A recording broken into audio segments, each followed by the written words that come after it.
വീട്ടിലേക്ക് ഇതുപോലെ ഒരു ഒഴിഞ്ഞിരിക്കുന്ന ഒരു ഭാഗത്ത് ഇതുപോലെ എന്തെങ്കിലും ഒരു ചെടി ഒരു ചെറിയ പോട്ടിലാക്കി കൊണ്ടുവന്ന് വെച്ചാൽ തന്നെ എന്താ ഒരു ഭംഗിയല്ലേ. നമുക്ക് ഇടയ്ക്കിടയ്ക്ക് അത് കാണുമ്പോൾ ഒരു സന്തോഷമാണ്. അപ്പോൾ ഇതുപോലെ നമ്മൾ പല രീതിയിൽ വളർത്താറുണ്ട്. അപ്പോൾ വെള്ളത്തിൽ വളർത്തുമ്പോൾ പലർക്കും പലതരത്തിലുള്ള പരാതികളാണ്. കൊതുക് വരുന്നെന്നോ, അല്ലെങ്കിൽ ചെടി നല്ല രീതിയിൽ വളരുന്നില്ല, ആവശ്യമായിട്ടുള്ള ന്യൂട്രീഷൻസ് കിട്ടണില്ല, അല്ലെങ്കിൽ കുറച്ച് ഇതുപോലെ വൈഡ് മൗത്ത് ആയിട്ടുള്ള ഗ്ലാസ് പോലുള്ള കാര്യങ്ങളിലൊക്കെ സെറ്റ് ചെയ്യുമ്പോൾ ചെടികൾ സ്ട്രൈറ്റ് ആയിട്ട് നിൽക്കുന്നില്ല. അപ്പം അങ്ങനെയുള്ള പരാതികളൊക്കെ പരിഹരിച്ച് വളരെ സ്റ്റൈലിഷായിട്ട് നമുക്ക് വീടിൻ്റെ അകത്ത് വലിയ ചിലവൊന്നും ഇല്ലാതെ വളർത്താൻ പറ്റിയ ഒരു ഗ്രോയിങ് മീഡിയം കൂടിയും ഇന്നത്തെ വീഡിയോയിൽ നമ്മൾ പരിചയപ്പെടുത്തുന്നുണ്ട്. അപ്പോൾ ആദ്യം തന്നെ നമുക്ക് ഇതിനു വേണ്ടി ചെടികളൊന്ന് സെലക്ട് ചെയ്യാം കേട്ടോ. അപ്പോൾ ഞാനിപ്പോൾ ഇവിടെ കാണിക്കുന്നത് നമ്മുടെ സാധാരണ നമ്മൾ വീടിൻ്റെ മുറ്റത്തൊക്കെ വളർത്തുന്ന കുറച്ച് ടൈപ്പ് ചെടികൾ, എന്നാൽ അത് വലിയ കെയറും കാര്യങ്ങളൊന്നും ഇല്ലാതെ തന്നെ നമുക്ക് വീടിൻ്റെ അകത്തും കുറച്ച് ബ്രൈറ്റ് ആയിട്ടുള്ള ഏരിയയിൽ വളർത്താൻ പറ്റുന്ന ടൈപ്പാണ്. അപ്പോൾ ആദ്യം തന്നെ ഞാൻ ഈ ഒരു ടൈപ്പ് സിങ്കോണിയാണ് സെലക്ട് ചെയ്തിട്ടുള്ളത്. അപ്പോൾ ഇതെന്ന് പറയുമ്പോൾ എനിക്ക് സിങ്കോണിയത്തിൽ ഏറ്റവും ഇഷ്ടമുള്ളൊരു വെറൈറ്റിയാണ്. അപ്പോൾ അതിൻ്റെ ഒരു കട്ടിങ് എടുക്കുന്നുണ്ട്. പിന്നെ അടുത്തത് ഇതുപോലത്തെ ഒരു പിങ്ക് സിങ്കോണിയം. അപ്പോൾ ഇതിൻ്റെ ഇതുപോലത്തെ ഒരു തൈ ഇങ്ങനെ പറിച്ചെടുക്കുകയാണ് കേട്ടോ. പിന്നെ എടുത്തിട്ടുള്ളത് ഇതുപോലെ ഒരു പെൻഡാനസിൻ്റെ തൈയാണ്. അപ്പോൾ പെൻഡാനസ് ഒക്കെ വളരെ വലുതാവുന്ന ചെടികളാണ്. അപ്പോൾ എനിക്ക് എല്ലാം ഇതുപോലെ വളർത്താൻ ഒരു ആവറേജ് വലിപ്പമുണ്ട്. ആ ഒരു വലിപ്പം വിട്ടിട്ടുള്ള ചെടികളൊന്നും ഞാൻ എടുക്കാറില്ല കേട്ടോ. അപ്പോൾ ഇതിൻ്റെയും ഒരു മീഡിയം സൈസിലുള്ള തൈ പറിച്ചെടുത്തിട്ടുണ്ട്. പിന്നെ സാധാരണ എല്ലാവരുടെയും വീട്ടിലുണ്ടാവണ നമ്മുടെ സാധാരണ സിങ്കോണിയം, അപ്പോൾ ഇതിൻ്റെ ഒരു കട്ടിങ് എടുത്തിട്ടുണ്ട് കേട്ടോ. അപ്പോൾ ഇതൊക്കെ ഇങ്ങനെ നിൽക്കണ പോലെയല്ല, നമുക്ക് ഗ്ലാസ്സിലൊക്കെ സെറ്റ് ചെയ്ത് കഴിയുമ്പോൾ ഒരു പ്രത്യേക ഭംഗിയാണ്. നമുക്ക് ഈ ഒരു ചെടി തന്നെ ആയി നിൽക്കണ ഭാഗത്ത് മൊത്തം ഒരു ഗ്രീനറി നമുക്ക് തരും കേട്ടോ. അപ്പോൾ അതൊക്കെ എടുക്കുമ്പോൾ ഇതുപോലെ ചെറിയൊരു റൂട്ടൊക്കെ വന്നു തുടങ്ങിയിട്ടുള്ള ഭാഗത്ത് നല്ല മെച്ചുറായിട്ടുള്ളൊരു കട്ടിങ് തന്നെ നോക്കിയെടുക്കാം. പിന്നെ നമുക്ക് എടുക്കാൻ പറ്റിയ ചെടികളെന്ന് പറയുന്നത് ഇതുപോലെ സ്നേക്ക് പ്ലാന്റ് ആണ്. അപ്പോൾ സ്നേക്ക് പ്ലാന്റിൻ്റെ ഈ 2 വെറൈറ്റി നമുക്ക് ഇതുപോലെ തന്നെ വളർത്താൻ പറ്റും. അതുപോലെ തന്നെ ഈ ഒരു ഡോർഫ് വെറൈറ്റിയും വളരെ ഭംഗിയിൽ സെറ്റ് ചെയ്യാൻ പറ്റും കേട്ടോ.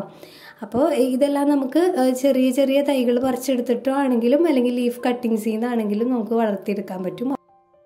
അപ്പോൾ ഇത് ഞാൻ ലീഫ് കട്ടിങ് വെള്ളത്തിൽ പ്രൊപ്പഗേറ്റ് ചെയ്തെടുത്തതാണ് കേട്ടോ. കണ്ടില്ല, ഇതിൽ ധാരാളം തൈകൾ ഉണ്ടായിട്ടുണ്ട്.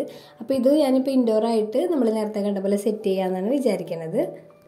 ഇതുപോലെ തന്നെ വളരെ ഈസി ആയിട്ട് വളർത്താൻ പറ്റിയതാണ് അഗ്ലോണിമയുടെ ഈ റെഡ് ലിപ്സ്റ്റിക് വെറൈറ്റി കേട്ടോ. അപ്പോൾ ഇതിൻ്റെ ഒരു ചെറിയ തൈയും ഞാൻ ഇതിൽ നിന്ന് എടുക്കുന്നുണ്ട്. അപ്പോൾ നേരത്തെ പറഞ്ഞ പോലെ തന്നെ തീരെ ചെറിയൊരു സൈസ് തന്നെയാണ് സെലക്ട് ചെയ്യുന്നത്. അടുത്തത് എല്ലാവരും വളർത്തണ മറ്റൊരു ചെടി ലക്കി ബാമ്പു. അപ്പോൾ ലക്കി ബാമ്പുവിൻ്റെ ഒരു കട്ടിങ് എടുക്കാമെന്ന് വിചാരിച്ചിട്ടുണ്ട്. അപ്പോൾ ഇത് വലിയ ലീഫായിട്ട് വളർന്ന് നിൽക്കുന്നതുകൊണ്ട് തന്നെ നമുക്ക് ഞാനൊരൊറ്റ കട്ടിങ് വെക്കുന്നുള്ളൂ കേട്ടോ. പിന്നെ ഈ ലക്കി ബാമ്പു പോലെ തന്നെ മറ്റൊരു ചെടിയും കൂടി നമുക്ക് ഇതുപോലെ വെള്ളത്തിൽ വളർത്തിയെടുക്കാൻ പറ്റും കേട്ടോ. അപ്പോൾ ഇത് വീടിൻ്റെ മുറ്റത്തുള്ളതാണ്. അപ്പോൾ ഇതിൻ്റെ പേര് അറിയുന്നവരുണ്ടെങ്കിൽ ഒന്ന് കമൻറ്റ് ചെയ്യണം. എനിക്ക് പേര് കറക്റ്റായിട്ട് അറിയില്ല. നന്നായിട്ട് റൂട്ടൊക്കെ വരും നമുക്ക് വെള്ളത്തിൽ വളർത്തുകയാണെങ്കിലും. അതുപോലെ തന്നെ ഇതുപോലെ വാൻഡ്രിങ് ജൂവിൻ്റെ 2 വെറൈറ്റി എടുക്കുന്നുണ്ട്. അപ്പോൾ ഇതൊക്കെ വളരെ സെൻസിറ്റീവ് ആയതുകൊണ്ട് വേര് വരുമോ ചീഞ്ഞു പോകുമോ എന്നൊക്കെ ഡൗട്ടുള്ളവർക്ക് ഞാൻ നേരിട്ട് തന്നെ കാണിച്ചു തരികയാണ്. ഇതുപോലെ നമ്മൾ വെള്ളത്തിലിട്ട് വെച്ചാൽ തന്നെ ഇതിൻ്റെ നോഡിൽ നിന്നൊക്കെ ഇതുപോലെ വേരുകൾ വന്നോളൂ കേട്ടോ. കണ്ടോ? അപ്പോൾ നമ്മൾ കട്ട് ചെയ്യണ നോഡ് കറക്റ്റായിട്ടാണ് നമ്മൾ വരുന്നതെന്നുണ്ടെങ്കിൽ തൊട്ട് താഴെ തന്നെ ഇതുപോലെ നന്നായിട്ട് വേരുകൾ വന്നോളും. പിന്നെ നമ്മളെല്ലാവരും എടുക്കാറുള്ള മറ്റൊരു ചെടിയാണല്ലേ പോത്തോസ് അഥവാ മണി പ്ലാന്റ്. അപ്പോൾ ഞാൻ നിയോൺ പോത്തോസ് എടുത്തിട്ടുണ്ട്. അപ്പോൾ നമുക്കിതെല്ലാം സെറ്റ് ചെയ്യുമ്പോൾ മിക്സ് ചെയ്ത് പല വെറൈറ്റി പോത്തോസ് ഒരുമിച്ചൊക്കെ സെറ്റ് ചെയ്യുകയാണെങ്കിലും നല്ല ഭംഗി ഉണ്ടാവും കേട്ടോ. അപ്പോൾ അതുപോലെ തന്നെ നമുക്ക് വളർത്താൻ പറ്റുന്ന മറ്റൊരു ചെടിയാണ് ഫിലഡെൻഡ്രോൺ. അപ്പോൾ ഇത് ഫിലഡെൻഡ്രോൺ ബ്രസീൽ എന്ന് പറഞ്ഞ വെറൈറ്റിയാണ്. കാണുമ്പോൾ തന്നെ മണി പ്ലാന്റിൻ്റെ പോലെ ഉണ്ടല്ലേ. അപ്പോൾ അതുപോലെ തന്നെയാണ് ഇതിൻ്റെ ഗ്രോത്തും റൂട്ട് വരുന്നതും പ്രൊപ്പഗേഷനും ഒക്കെ അതുപോലെ തന്നെയാണ്. ഇത് ഫിലഡെൻഡ്രോണിൻ്റെ മറ്റൊരു വെറൈറ്റിയാണ്. അപ്പോൾ ഇനി നമുക്ക് അതുപോലെ വളർത്താൻ പറ്റുന്ന മറ്റൊരു ചെടിയാണ് സ്പൈഡർ പ്ലാന്റ്. സ്പൈഡർ പ്ലാന്റ് എല്ലാവർക്കും അറിയാമല്ലോ. നമ്മൾ അതിൻ്റെ പപ്സൊക്കെ വരുമ്പോൾ അത് പ്രൊപ്പഗേറ്റ് ചെയ്യുന്നത് തന്നെ വെള്ളത്തിൽ വെച്ചിട്ടൊക്കെയാണ്. അപ്പോൾ നല്ല രീതിയിൽ സ്പൈഡർ പ്ലാന്റ് നമുക്ക് വെള്ളത്തിൽ വളർത്തിയെടുക്കാം. അതുപോലെ തന്നെ പല വെറൈറ്റി ഡ്രസ്സീന പ്ലാന്റ് നമ്മുടെ വീടുകളിലൊക്കെ ഉണ്ടാവും. അപ്പോൾ ഈ ഡ്രസ്സീന വെറൈറ്റി എല്ലാം തന്നെ പ്രത്യേകിച്ച് ഒരു കെയറും ഇല്ലാതെ നല്ല രീതിയിൽ തന്നെ ഒരുപാട് കാലം ലാസ്റ്റ് ചെയ്യും നമ്മൾ വെള്ളത്തിലൊക്കെ വളർത്തി കഴിഞ്ഞാൽ. അടുത്തത് എല്ലാവരുടെയും ഫേവറേറ്റ് ആയിട്ടുള്ള അലോവേര പ്ലാന്റ് ആണ് ഞാൻ സെലക്ട് ചെയ്തിട്ടുള്ളത്. അലോവേരയുടെ വീഡിയോ ഇപ്പോൾ തന്നെ നമ്മൾ ഒരുപാട് ചെയ്തിട്ടുണ്ടല്ലേ. അപ്പോൾ നമുക്കിത് ഇൻഡോറായിട്ടും വളർത്താം. അപ്പോൾ മണ്ണൊന്നും ഇല്ലാതെ തന്നെ നമുക്ക് ഇൻഡോറായിട്ട് വളർത്തുന്നത് കാണാം കേട്ടോ. അപ്പോൾ വെള്ളത്തിൽ വളരുമോ അല്ലെങ്കിൽ ഇൻഡോറായിട്ട് നമുക്ക് വളർത്താൻ പറ്റുമെന്നൊന്നും ആർക്കും സംശയം വേണ്ട. നല്ലൊരു ബ്രൈറ്റ് ആയിട്ടുള്ള സ്ഥലത്ത് വെച്ചാൽ തന്നെ പുറത്ത് അത്രയും ഫാസ്റ്റായിട്ടല്ലെങ്കിലും നമുക്കൊരു ഓർണമെൻ്റൽ പർപ്പസിനൊക്കെ ഇതുപോലെ വളർത്താം. നല്ല ഭംഗിയല്ലേ ഇതിൻ്റെ ലീഫൊക്കെ കാണാനായിട്ട്. അപ്പോൾ ഇത്രയും ചെടിയാണ് ഞാൻ സെലക്ട് ചെയ്തിട്ടുള്ളത്. ഇനി നമ്മളിത് ഇൻഡോറായിട്ട് സെറ്റ് ചെയ്യുന്നതിന് മുമ്പായിട്ട് കുറച്ച് കാര്യം ചെയ്യാനുണ്ട്. ഇതുപോലെ റൂട്ടുള്ള ചെടികളൊക്കെ ആണെങ്കിൽ റൂട്ടൊക്കെ നന്നായിട്ടൊന്ന് വാഷ് ചെയ്ത് വൃത്തിയാക്കി എടുക്കണം. ഇതല്ലാതെ നമ്മൾ കൊണ്ടുപോയി ഒരു ഗ്രോ മീഡിയത്തിലൊക്കെ വെച്ച് കഴിഞ്ഞാൽ ചിലപ്പോൾ റൂട്ടൊക്കെ ഇൻഫെക്ഷൻ വന്ന് ചീഞ്ഞു പോകാനൊക്കെ സാധ്യതയുണ്ട് കേട്ടോ. അപ്പോൾ അങ്ങനെയുള്ളവരാണ് ഇൻഡോറിൽ വെച്ചിട്ട് കരിഞ്ഞു പോകുന്നു, ചീഞ്ഞു പോകുന്നു എന്നൊക്കെ പരാതി പറയാറുള്ളത്. ഇനി അതല്ല കട്ടിങ്സ് ആണെന്നെങ്കിൽ അതിൻ്റെ ലീവ്സൊക്കെ നമുക്കൊരു നനഞ്ഞ തുണി വെച്ചിട്ട് തുടച്ച് ഡാമേജ് ആവാത്ത രീതിയിൽ പതുക്കെ സോഫ്റ്റായിട്ടും തുടച്ച് കൊടുക്കാം. അപ്പോൾ ഇനി നമുക്ക് സെറ്റ് ചെയ്ത് കൊടുക്കാം അല്ലേ.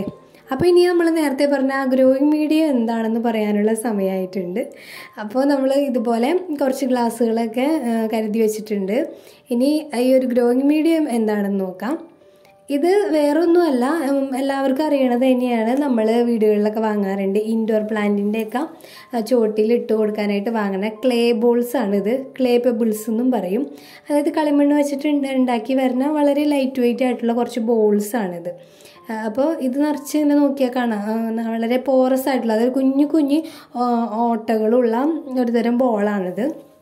അപ്പോൾ ഇത് നമ്മൾ ഇൻഡോർ പ്ലാന്റിൻ്റെ ചോട്ടിലൊക്കെ ഇടാമെന്ന് പറഞ്ഞിട്ടുണ്ടെങ്കിൽ ചെടികളുടെ ഈർപ്പവും അതുപോലെ ഒരു പരിധി വരെയും ഈർപ്പവും എയറൊക്കെ ഈ ബോൾ ഇതിൻ്റെ ഉള്ളിൽ ഹോൾഡ് ചെയ്ത് വെക്കും. അപ്പോൾ അതുകൊണ്ട് തന്നെ ചെടിയുടെ ചുവട് പെട്ടെന്ന് ഡ്രൈ ആയി പോണത് ഒഴിവാക്കാൻ പറ്റും കേട്ടോ. അപ്പോൾ ഇത് നമ്മൾ ചെടികളുടെ ചോട്ടിലൊക്കെ നേരിട്ട് ഇട്ട് കൊടുത്താൽ മതി. പക്ഷേ ഇതുപോലെ നമുക്ക് സെറ്റ് ചെയ്യാനാവുമ്പോൾ 1-2 പ്രാവശ്യമൊക്കെ കഴുകി ഇത് നല്ല കണ്ടില്ലേ വെള്ളമൊക്കെ പോണത് ഒരു ആദ്യം തന്നെ ഒരു കളിമണ്ണിൻ്റെ കളറിലൊക്കെ ഇരിക്കും.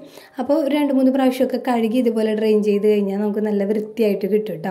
ഇതല്ലാതെ നമ്മൾ നേരിട്ട് സെറ്റ് ചെയ്യുകയാണെങ്കിൽ പിന്നീട് വെള്ളമൊക്കെ ഒഴിക്കുമ്പോൾ ചിലപ്പോൾ വെള്ളത്തിൻ്റെ കളറൊക്കെ മാറി വരാൻ സാധ്യതയുണ്ട്. അപ്പോൾ അത് ഒഴിവാക്കാനായിട്ടും പിന്നെ നമ്മുടെ ചെടികളുടെ സേഫ്റ്റിക്കും വേണ്ടിയിട്ട് ഇതുപോലെ ഒന്ന് വൃത്തിയാക്കി എടുത്തിട്ടുണ്ട്. ഞാനൊരു പഴയ ചെടിച്ചട്ടിയിൽ തന്നെ ഇത് ഡ്രെയിൻ ചെയ്യാൻ വെക്കുകയാണ്. അപ്പോൾ അതൊക്കെ ഡ്രെയിൻ ചെയ്യാൻ വെച്ചു ഉണങ്ങി കഴിഞ്ഞതിന് ശേഷമാണ് ഇപ്പോൾ നിങ്ങൾ കാണുന്നത്.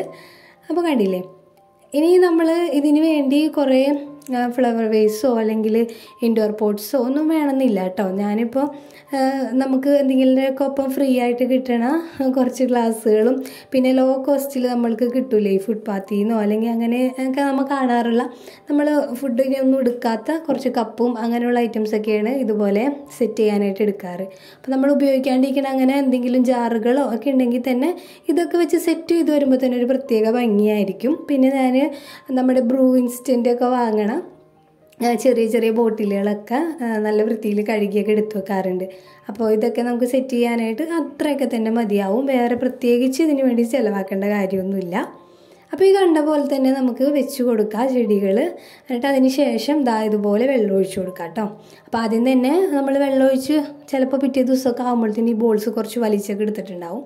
അപ്പോൾ പോരാത്തതുണ്ടെങ്കിൽ നമ്മൾ കുറച്ചും കൂടി ഒഴിച്ചാൽ ലെവലൊന്ന് നിലനിർത്തുക, അത്രമാത്രം. പിന്നെ നമ്മൾ ചെടികൾ വെക്കുമ്പോൾ അത്യാവശ്യം നല്ല ബ്രൈറ്റ് ആയിട്ടുള്ള സ്ഥലത്ത് ജനലിൻ്റെ സൈഡിലോ അങ്ങനെയൊക്കെ വെക്കാൻ ശ്രദ്ധിക്കുക കേട്ടോ. അപ്പോൾ ഇൻഡോറിലാണെന്ന് പറഞ്ഞിട്ട് ഒരുപാട് ഇരുട്ടുള്ള സ്ഥലത്ത് വെക്കാതെയൊക്കെ ഇരിക്കുക. അപ്പോൾ ഇത്രയും കാര്യങ്ങൾ ശ്രദ്ധിച്ചാൽ തന്നെ ഇൻഡോർ പ്ലാന്റ് നല്ല ഹെൽത്തി ആയിട്ടും ഫ്രഷ് ആയിട്ടും ഇരിക്കും.